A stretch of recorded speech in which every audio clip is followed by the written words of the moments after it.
ছেলেটি তার গার্লফ্রেন্ডকে না জানিয়ে একটি লাক্সারিয়াস গাড়ি কেনে এবং গাড়ির চাবি একটি সস্তা কাগজের স্টার ভর্তি বয়মের ভেতরে লুকিয়ে রাখে। এই জারটি তাকে জন্মদিনে উপহার দেয়। তার লোভী গার্লফ্রেন্ড বক্সটি খুলতেই তার চেহারা ফ্যাকাশে হয়ে যায়। কাগজের স্টারের জার দেখে সে এতটাই রাগান্বিত হয় যে এটার ছবি তুলে সে তার বান্ধবীদেরকে পাঠায়। 7 বছর সম্পর্কের পর এই আবর্জনা সে আমাকে দিয়েছে। তার বান্ধবীরা হাসতে থাকে এবং বলে, তোমার বয়ফ্রেন্ড কত সস্তা, এরকম গিফট তো কোনো বাচ্চাও দেয় না। সে যতবারই এটাকে দেখে ততবারই তার রাগ বাড়তে থাকে। এদিকে তার বয়ফ্রেন্ড কিছু বুঝতে পারে না এবং তাড়াতাড়ি গাড়ি চালাতে থাকে যেন সামনের ট্রাকটাকে ধরতে পারে। ওই ট্রাকের মধ্যেই ওই লাক্সারিয়াস গাড়িটি ছিল যেটা তার আসল উপহার। সে খুশি ছিল, সে ভাবছিল সে তাড়াতাড়ি তাকে প্রপোজ করবে, কিন্তু সে জানতো না কয়েক মিনিটের মধ্যেই সব বদলে যাবে। তখনই মেয়েটি পাশ দিয়ে যাওয়া একটা লাক্সারিয়াস গাড়ি দেখে এবং সেটাও একটি গিফট ছিল যার ছবি তুলে সে বান্ধবীদেরকে পাঠায়। সে বলে, দেখো কত চমৎকার গিফট, আর আমারটা তো দেখানোর যোগ্য না। যখন তারা ডিনারের জন্য রেস্টুরেন্টে পৌঁছে তখন সে ইচ্ছা করে পেপার স্টারওয়ালা জারটি গাড়িতে রেখে যায় যাতে সে এই সস্তা গিফট থেকে মুক্তি পেতে পারে, কিন্তু ছেলেটি এটা নিয়ে এসে বলে, এটার কথা কিন্তু ভুলো না। মেয়েটি আরো রেগে যায় এবং তার বান্ধবীদেরকে বলে আজকে ওকে একটা উচিত শিক্ষা দিব।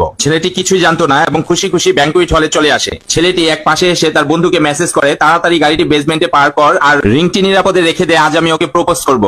ছেলেটি যখন তাদের ভবিষ্যতের স্বপ্ন দেখছিল তখন তার গার্লফ্রেন্ডের তাকে ছোট করার প্ল্যান চলছিল। সে তার বান্ধবীদের গিফট গুলো একটা একটা করে খুলছিল, সবই দামি ছিল, এমনকি সেটার মধ্যে স্বর্ণও ছিল। সব গিফটের প্রশংসা করার পর সে তার বয়ফ্রেন্ডের জারটি নিল।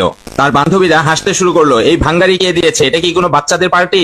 একজন বান্ধবী বলল, তোমার বয়ফ্রেন্ডের গিফট কোথায়? সে জারটি তার বান্ধবীকে দিল। সে বলল, এই গিফটটি তো অনেক সস্তা, সে কি তোমার কথা ভাবে? সে অন্যান্য গিফটের দাম বলল এবং বলল যে এরকম সস্তা জিনিস দেওয়ার সাহস তোমার কিভাবে হলো? ছেলেটি বলল, এতে সমস্যার কি আছে, এখানে 340টা স্টার আছে এবং প্রত্যেকটা আমি নিজে বানিয়েছি। মেয়েটি বলল, এটা তো অনলাইনে পাওয়া যায় আর $9 বিক্রি হয়, এটা কি তুমি ভালোবাসা বলছো? ছেলেটি বলল, এগুলো আমি 6 মাস ধরে আমার অবসর সময়ে বানিয়েছি, যেগুলো ও দেখেনি।